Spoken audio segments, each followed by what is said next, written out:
Hi, this is Steve Fillmore with the Local Live, where we spotlight cool community stuff in our neighborhood. We are here today with Todd and Laura Lacy. Thank you guys both for being here to speak with us. Sure. Hi, thanks for having us. So how are things at the brewery today? Good. Good. Things are going well.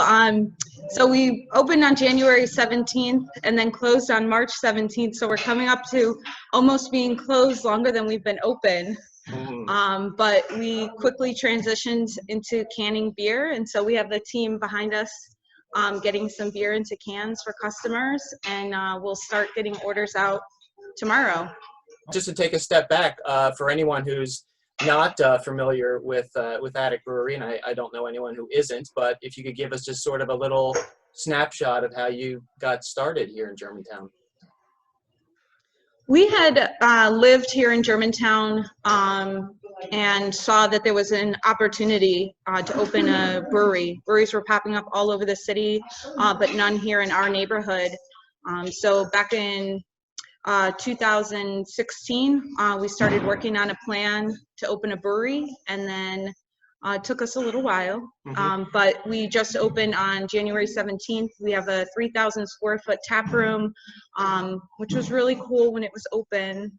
But we have lots of beer, 14 taps, and we brew everything here on site. We've got a really nice support from our neighbors and craft beer lovers all over the city. Some really good feedback on our beer with what we've been putting out so far. And we're just looking forward to continuing to can our beer through the rest of 2020 and hopefully get the tap room back up and open as soon as possible. Okay, great. Just to take a step back then, this idea has been in the works for a while though. I saw 2010 was when the home brewing in Germantown started. Yeah, it's when I started to homebrew for the first time. Laura bought me a homebrew kit for my 30th birthday. And yeah, we were brewing on Duval Street in Germantown. And we had an attic apartment. That's where the name came from. And enjoyed it. And ever since then, we've talked about opening our own brewery. But never thought we'd actually do it till about 4 years ago. Yeah. Okay. So did you know once you got the homebrew kit, how long did it take you before you thought, wow, this could be something we could do for real, so to speak? I don't know. 6 years? Yeah, 6, 7 years ago. Okay. I don't know. I think he was always brewing for fun, not really with the intent to ever sell the beer. We had homebrew competitions that we would host with other friends that brewed beer at home. But I think it was more when we wanted to open a business and then decided that that business would be a brewery, that Todd really started, crafting these recipes and improving the quality of the beer. He taught me how to homebrew. And then we started working with maltsters and learning more about hops and yeast and water profiles to really start making those beers into something great. And most of the first 10 or 12 beers that we brewed were all homebrew recipes that we had scaled up. So we had brewed them many times and had a lot of good feedback as we were sampling the beers all over the neighborhood trying to get open. That's great. And did and just to fast forward to now where you get everything just in place. You get a beautiful tap room up and running. I mean, we've been there many times ourselves. It's really got a certain quality to it that's just really welcoming and very colorful. And you're in this tap room. You've got everything set up, and then all of a sudden now we get hit with this. So take us through how you pivot to get to the canning and to get your online ramped up. I mean, how big of a switch was that? So as the news was coming out of the virus spreading, I think like most people, we really didn't feel like we had the best information to make decisions on whether or not to stay open. We had a group of some other brewery owners in the city, and we'd be texting each other throughout the day. So right there around mid-March, we were still open. We were taking precautions to clean and sanitize. But when March 16th came around and we all had to close, we had just started talking, like, what are we going to do? Like, how are we going to can the beer? We immediately started looking to purchase the equipment, and found that there are 7,000 breweries, over 7,000 breweries, who all were trying to get the same equipment, all trying to get their hands on cans. And so we had I'd say about 2 weeks of delay between getting the equipment. So we were still able to do the growler fills. So we did that. And then turns out I ordered the wrong size canner. So that, of course, set us back a little bit, but it was also a blessing in disguise. So where we were originally going to do the crowlers, the 32-ounce cans, we ended up getting a machine that could do 16-ounce cans. And we're really grateful. Tess and Bill from Triple Bottom Brewing had some 16-ounce cans they weren't using. And so as soon as the machine arrived, the next day we were canning into 16-ounce cans, went to Staples, got some paper labels that we were printing out on the printer, and just started, pumping out cans. We did about 800 cans the first week, and now we average somewhere between 2,500 and 3,000 cans a week going out of the brewery. Wow. So right now it seems like most of the equipment getting cans, there isn't really a delay. So the stock is back in the country. But now we're looking, what we have is we can each beer individually with a hand seamer. And now we're looking at purchasing the better equipment, and now there's long delays with that equipment because it takes a little bit longer to make, and there's not as many manufacturers here in the US for things like that. So yeah, it's been really, really wild, but I'm really proud of our team and proud of ourselves to even be able to pivot so quickly. We were only open for 8 weeks. We were, of course, completely strapped for cash. We were really banking on having a really successful March and April with the warmer weather, having outdoor seating. We had a full calendar of events, food trucks. And so to have that all go away, it was really hard. But I think because we were still in that mindset of pushing to get open, that this was just like, okay, guess we got to keep going, get back into the routine of the 14-hour days, and keep the business alive. So yeah, I mean, it's really amazing because it also makes you more nimble. We've been talking to businesses that already had some kind of delivery function, like pizza places and things like that they just simply amped up. You guys had to actually go in a completely different direction. This probably was in your future somewhere, but now all of a sudden it's here a little faster is what it seems like, that the canning and relying on that. I said so many times, we are not planning on canning our beer. I probably said it hundreds of times, that we were really focused on this environmental sustainability, didn't want the trash that comes with canning. Recycling has been up and down in the city.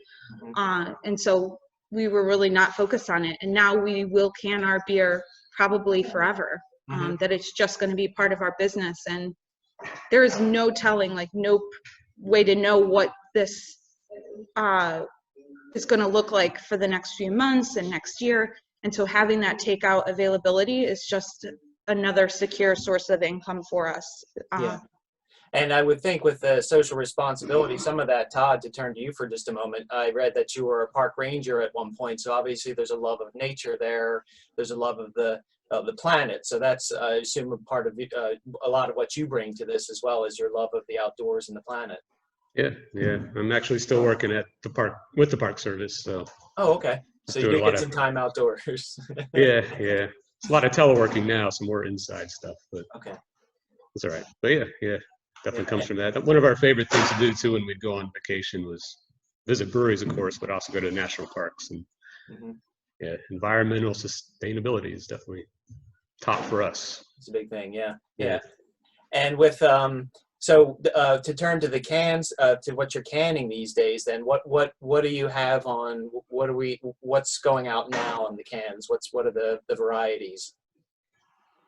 So I guess we have a pretty good variety of different styles. Our most popular beer, of course, is the IPAs, especially the hazy New England style IPAs. We have a new one we just put on last week called Dividing Delta.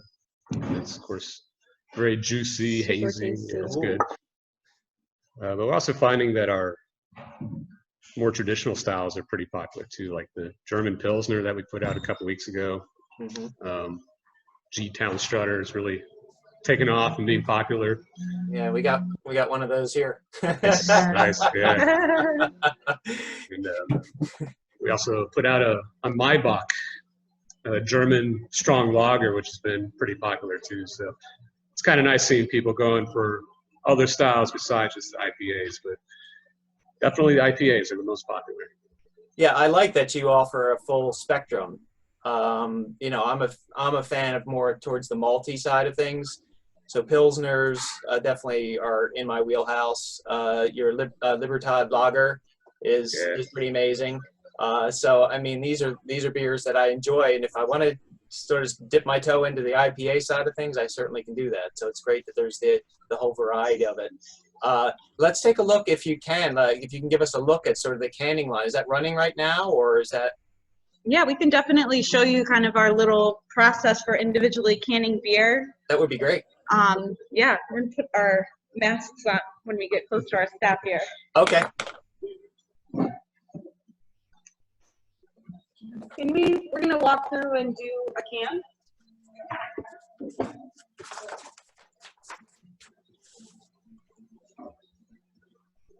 Sorry, here we go. I'm gonna take you behind here. All right.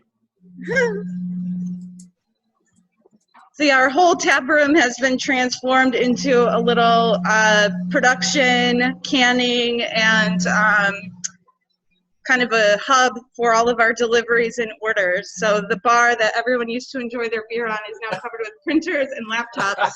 I see that. Yeah. It's a good reuse of the space. I know, right? Yeah, use it if you got it. Yeah, so I have Brandon here with me, and he'll walk us through canning a beer. Hello, thank you, Brandon. How you doing? Okay. So we start with the 16-ounce cans.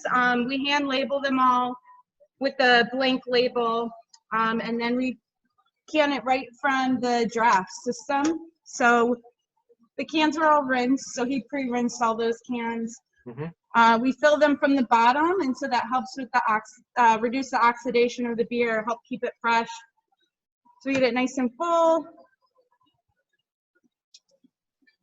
And comes in the two pieces. So you have the can and then the lid. And then the lid and the can go onto our machine there.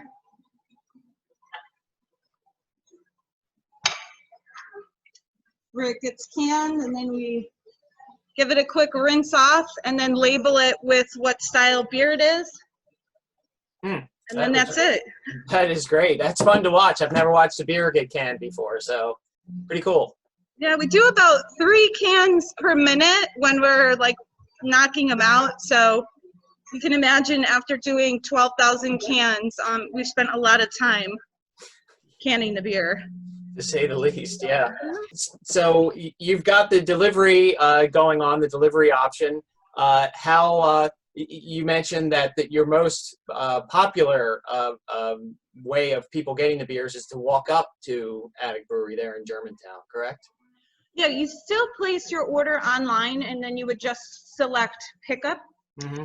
Because we can all the beers fresh, we don't have a big stock of beer just sitting. So we ask everyone to just place your order online. If you place it before 2 o'clock, we'll have it ready for you for either pickup or we'll have it delivered to you for free.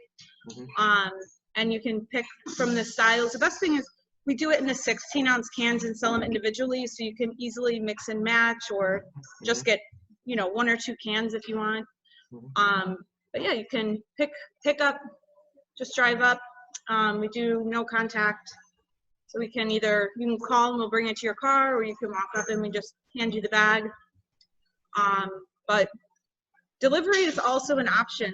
We're happy to do the delivery for free. And like we said, any of these Northwest neighborhoods, Wednesday through Saturday, we do delivery from between 2 and 7 p.m. But if you order by 2 p.m., we'll have it delivered to you that day. Okay. And then we do the rotating neighborhoods. And this week we have North Philly, Conshohocken, Plymouth Meeting, Brewerytown, Fishtown, Northern Liberties, Willow Grove, kind of that whole area. Yeah, that's quite an area to cover. Yeah. Yeah, we have, because we did our wheat funder, I mean, having those 307 investors is really paying off for us. Oh, that's great. That's And we great. find pockets where we have a bunch of them who live in Conshohocken, so that Conshohocken delivery usually takes about 3 or 4 hours. Okay. Okay. And do you any flavor varieties coming up that you'll be introducing? We got another like IPA course. This week we're gonna brew a couple more classic styles, like our Cat Boss approved West Coast IPA. That's gonna be back on tap soon. And we've got some stuff that we're working on. Philly Beer Week is the first week of June, which would have been our first Philly Beer Week with the tap room open.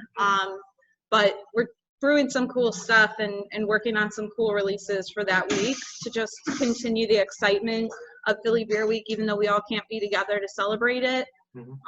So we've got some stuff in the works. Okay. Yeah. Well, fingers crossed. We'll see how that goes. But thank you for making time for us. We appreciate it. Oh, we really appreciate it. And yeah, cheers. Have a great day. Yeah, you too. So just thanks again. Once again, this has been Todd and Laura Lacy from Attic Brewery. If anyone watching this, if you own a local business that could use some love, please reach out to editor at Northwest Local Paper. And in the meantime, stop by the Attic and pick yourself up at least a mix pack. We have, and I'll show that one again. That is the Gtowners Strutter. And we've been through the other 3 cans, so we'll have to be back to hit you guys up again. Thanks again. Bye. Take care, guys. Cheers. Bye-bye.